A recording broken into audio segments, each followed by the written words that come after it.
আজকের পর থেকে যদি এই এলাকায় একটা মদের বোতল বিক্রি আছে তার বাড়ি ঘর আমি সমান করে দেবো। কারোর বাবার ক্ষমতা থাকলে আটকাবে। সবাই লক্ষ্য রাখবে, কোনো জায়গায় কোনো মদ বিক্রি হলে ইলিগাল ভাবে যার খাওয়ার ইচ্ছা হয় আবগারি আছে সেখানে গিয়ে বসে খেয়ে আসবে। কোনো এলাকায় একটা মদ বিক্রি হবে না। সকালের আলোতেই অভিযানে গেরুয়া বাহিনী। ক্যানিংয়ের ইটখোলা পঞ্চায়েতে মদ গাঁজা বিরোধী কড়া বার্তা। ক্যানিংয়ের ইটখোলা পঞ্চায়েত এলাকায় বেআইনি মদ এবং গাঁজার কারবারের বিরুদ্ধে রবিবার ভোরবেলাতেই পথে নামল গেরুয়া বাহিনী। দীর্ঘদিন ধরে এলাকায় এই অবৈধ ব্যবসার প্রসার ঘটছে বলেই অভিযোগ স্থানীয়দের। এর ফলে বিশেষ করে যুব সমাজের উপর নেতিবাচক প্রভাব পড়ছে বলেও দাবি উঠেছে। এই পরিস্থিতির প্রতিবাদ জানাতে এবং প্রশাসনের দৃষ্টি আকর্ষণ করতে এদিন সকাল থেকেই সংগঠনের সদস্যরা এলাকায় অভিযান শুরু করেন। হাতে প্ল্যাকার্ড এবং মুখে স্লোগান নেশামুক্ত সমাজ করতে হবে, এই দাবিতেই সরব হন তারা।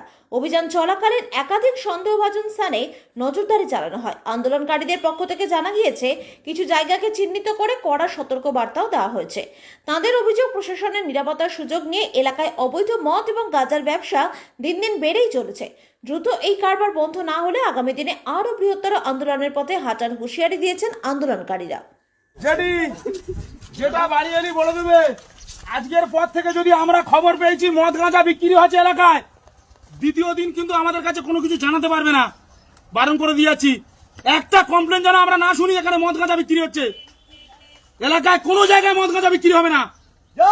কোনদিন যদি শুনেছি মদ গাঁজা বিক্রি হচ্ছে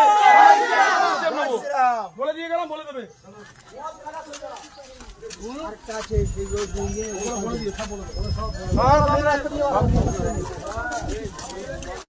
কোনো জায়গায় একটা মদ গাঁজা কোনো কিছু চলবে না। গ্রাম পুরো শান্ত থাকবে। যে গ্রাম উত্তপ্ত করতে চাইবে আমাদের খবর দেবে, কি করার আছে আমরা করবো।